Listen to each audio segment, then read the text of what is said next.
Hi guys, I am Sin and welcome to my channel po. In today's video is pag-aralan po natin kung paano po natin ma-measure ang performance ng ating system habang tayo po ay naglalaro sa isang mobile game. So, bago po tayo makapagsimulang maglaro sa isang mobile game na ating pipiliin, kinakailangan po natin may gagalawin tayo sa isang settings ng ating mobile phone. So, papakita ko po sa inyo.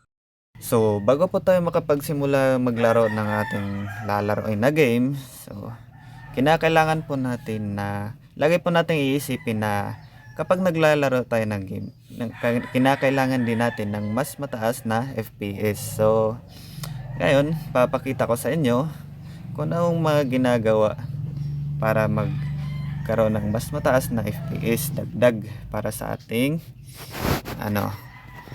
mobile device. So sa akin nga pala, mobile yung gamit ko is di ko na kinakailangang mag-download ng mga fraps. Kasi meron na yung yung device ko Samsung. So, punta muna tayo sa settings. Kung wala pa kayong developer option, papakita sa baba na inyong sa loob ng yung settings, puntahan niyo lang po yung about phone. Puntahan niyo yung software information. Pagkatapos ay pindutin nyo lang ng hanggang sa lalabas yung kung may password man kayo, pin, hanggang sa lalabas yon, kailangan nyo pong i-input muna yon. Kapag wala naman kayong password, diretso na po yan.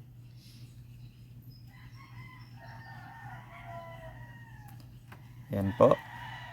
So, pagkatapos nyo pong mapindot yan, is naka-on na po yung developer option natin.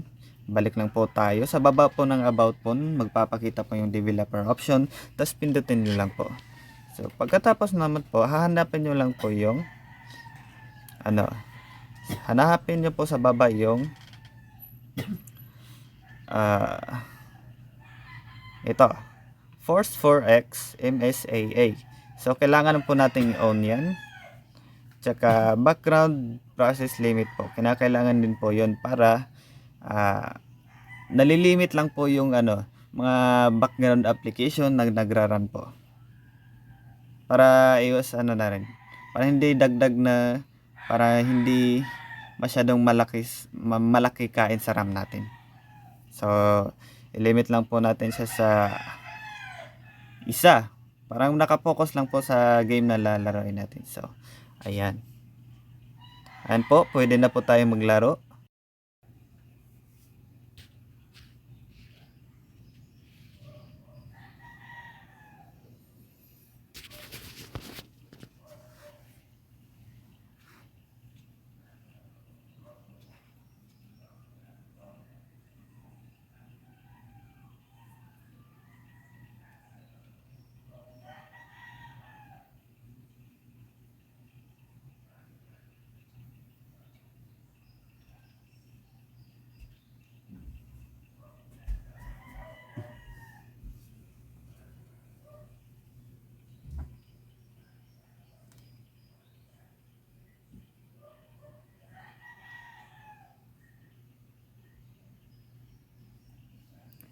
So, isa po sa nagpapataas ng performance ng cellphone natin guys, mga device natin guys, is yung FPS.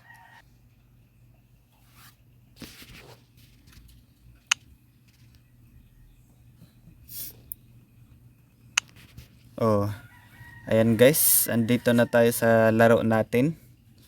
So, papakita ko sa inyo guys. Ayan no, napapansin nyo guys, dito pa lang guys, is ang baba na ng FPS guys. Sa mga, kapag ginagalaw-galaw yung character nyo guys, bababa siya ng 20 FPS guys. Bakit? Kasi yung sa settings, yung sa graphics niya is naka-ultra tayo. So ganon po mangyayari guys. Kapag naka-ultra tayo guys, is magiging maganda po yung makikita natin mga background picture, mga backgrounds, mga effects. Kitang-kita po yan lahat po guys. Pero ang kapalit po niyan guys ay mataas po yung kain niya sa FPS. That's why po tayo kapag naka high graphics is naglalag, minsan nagka-crash na po yung mga device natin, kagaya ng mobile na to, nagka-crash po siya guys. Kapag po ini-engage ko to sa mas maraming players or mas maraming mobs, doon po magkakaroon ng mga side effects guys, mga frame drops, ganun.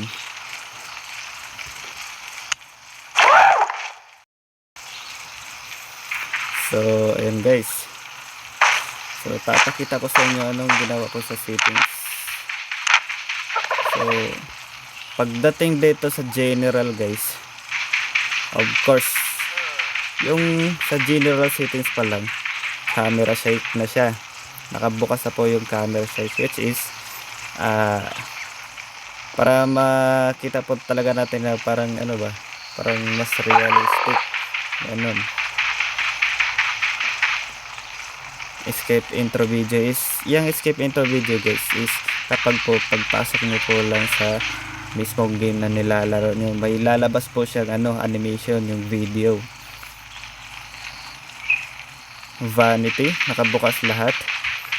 Your show yourself, which is yung character mo sa lahat ng area. Your wardrobe skin, which is ito po yung skin na ginagamit niyo sa meron kayo sa inyong character. Show for guild and ally alliance or party, makikita mo yung nila, makikita nila yung skin ng mount mo, at saka makikita ng opponent mo yung kung anong meron ka. Saka yung wardrobe mo naman, ito yung skin sabi ko sa kanina guys, makikita din to sa yung sarili sa habang ikaw ay naglalaro, makikita mo yun, makikita din ng mga kaalay mo o kaparty mo, at saka makikita din ng mismong opponent mo. At victory emotes, kapag ikaw po ay nanalo, pwede always default po, parang na yan. Ayan guys, sa graphics po guys, resolution set natin siya sa high. Frame rate, kahit po i-max po natin siya guys, yung frame rate guys, ganun lang din po siya guys, kasi yung device po na ginagamit natin is parang nakalimit lang po siya sa 60 na FPS. Hindi po siya makakalagpas ng 61, 62, ganun. Max fully rendered characters, and guys, ultra po natin, and ayan guys, naka ultra po lang lahat. And the same po sa interface natin guys, is kapag engaging ka sa ibang mga players. So ayan po siya guys, ganun po magiging makikita natin sa ating character sa ating laro. So yan, mapapansin nyo po, nagsisimula na po siya frame drop. Pero guys, huwag nyo susubukan tong gantong settings kasi maaari pong masira yung mga cellphone nyo dyan, mag crash po yan, baka di niya na po i-run yung yung app na nilalaro ninyo.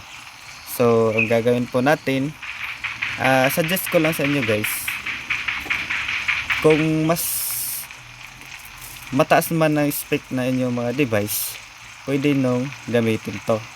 Pero kapag hindi naman, kailangan nyo lang po ng balance lang po sa settings, which is low graphics, para po mas mataas po yung FPS natin, mas maganda po yung laro natin. Ayan guys, so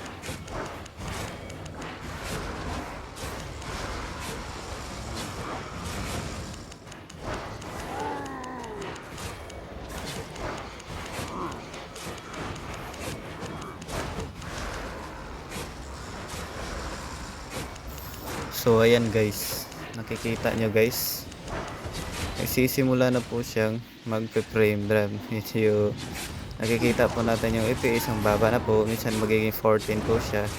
Ayan po kasi nagiging epekto ng high graphics. So guys, tingnan po natin.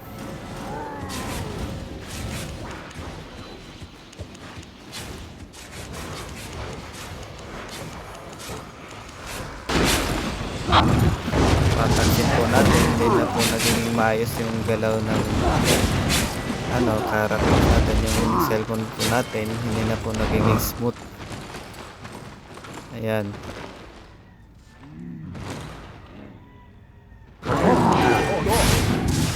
Dahil po siya guys is mataas po yung FPS guys kapag naka high graphics kayo. Kaya isa po sa tatandaan natin yung ganyan guys. Kapag po tayo ay alaga sa mga device natin, ganun po dapat guys.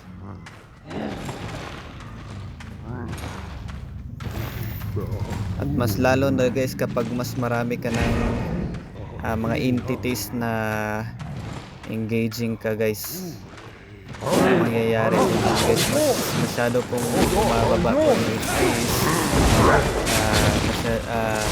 masyado po yung nagpe-frame drop guys, mahihirapan po kayo sa ganun guys. Kaya po siya guys, ganyan po nagiging epekto ng high graphics. So tatandaan ulit po natin guys.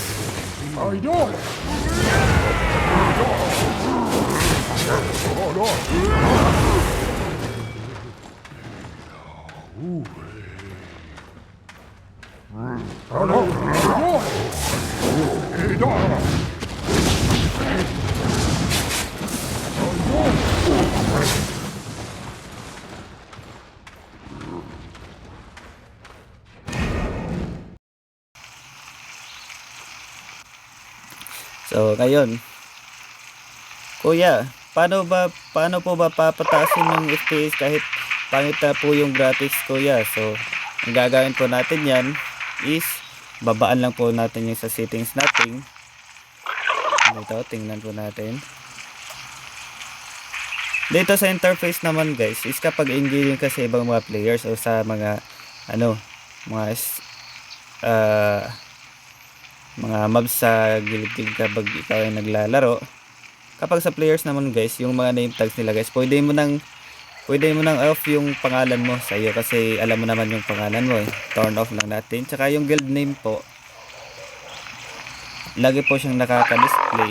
So ibig sabihin po niyan, dagdag po siya sa bawas ng FPS. Kaya para hindi po umabot sa ganun, turn off lang po natin siya. And the same for allies guys.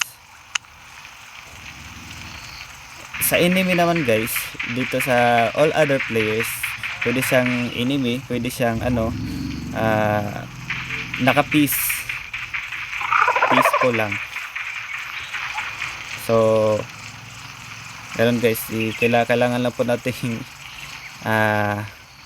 i-on yung nila, pangalan nila, in case kapag hindi mo alam kung sino yung kalaban mo, or hindi mo alam kalaban mo ba o hindi, tapos bigla nang lalapit sa'yo o madadali ka pa.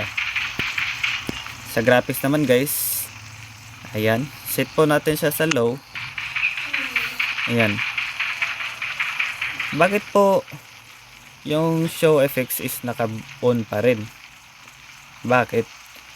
Guys, kapag kayo po ay naglalaro guys, kinakailangan nyo po ng effects guys para makita nyo po yung skills ng inyong opponent or kahit makikita nyo po. Is kinakailangan po yan kasi kapag halimbawa guys, kapag ikaw ay may kaaway tas di mo makikita yung mga suntok nila sa iyo, anong mangyayari sa iyo? Siyempre matatamaan ka kasi di mo alam kung saan ka iilag. Ganun po siya guys. Sana intindihan niyo po. Yung max fully rendered characters guys, set po natin siya as low kasi kapag max fully rendered characters, lahat ng pati character mo guys o character ng ibang players dyan rendered po siya. So maglo-load po siya. So magko-consume po siya ng mas maraming FPS. And resolution po, hindi po natin siya hindi po magandang i-low po natin kapag nasa balance na po yung device natin, guys. Eksakto lang po pang laro. Kailangan lang po natin siya i-medium para hindi naman po magiging pangit kapag tayo naglalaro. Victory emotes, never. Hindi po natin siya i-show kasi pag may magpapap po ng mga animation, mga effects dyan, isa din po siya sa magpapadagdag ng pabigat ng FPS natin. Mount skins, mount, alam nyo yung mount, guys, yung sinasakyan ninyo. Pwede siya riding horse, one of the basic. So well guys, kinakailangan natin na mas mataas na FPS. Kailangan po natin siyang only in safe areas lang po when you are in the city, in the safe zone. And the same for your wardrobe skins. And guys, turn off ko lang po siya. And then the camera shake is naka-off na po siya. Okay na po yan. So ayan guys, let's see. Ayan, natataasan na po yung FPS nya. Tumataas na po siya hanggang 50. Hindi po siya umaabot ng 61 to 62 kasi po yung limit niya po is hanggang 60 lang. Pinaka magtaas na po yan 60. So ayan po, napapansin nyo. Let me use this.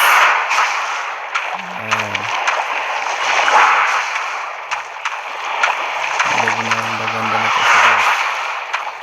Like siya, medyo smooth na po siya. So ganun po ang nagagawa ng kapag ikaw po ay naka-low lang po yung settings ninyo. So thank you guys. So guys, para mas mapaganda pa talaga yung laro ng paglalaro ninyo ng isang game. So ang gagawin nyo lang guys, isa sa mga magandang gawin nyo po guys is dapat isa lang po yung nakabukas na application. Wala po siyang mga background na application na nagra-run sa inyong device like mobile. Tapos dapat nakafocus lang sa isang app, yung mismong game na inyong nilalaro. Ganon dapat. Tsaka ini-encourage ko kayo guys na kapag nasa low specs lang yung mga cellphone ninyo, kailangan nyo po na magamit ng low resolution. Dapat yung rendered ng mga ninyo, rendering dapat naka-low lang din. Tsaka yung mga effects, low animations, pwede nyo i-turn off. Ganon. Meron yan sa mga guys, kahit anong mga laro na lalaroin nyo, merong mga ganyan guys. Nakadepende lang po yan, iba't iba yung pangalan, pero maiintindihan na po natin yes, guys, kapag binabasa po natin. So ayun po guys, tips lang po yun para sa mga maglalaro na mga low graphics, low specs lang yung mga device nila. Kapag naman guys, pag maganda-ganda naman yung ninyo, yung mga device niyo, mga latest pa, so mga high specs pa yan, pwede na po gamitin yung mga high quality po, high resolutions, kahit max fully rendered po, nakadepende po sa inyo. Basta hindi po mag-cause ng mga side effects na ninyo, yung device ninyo. Ayun lang po, salamat.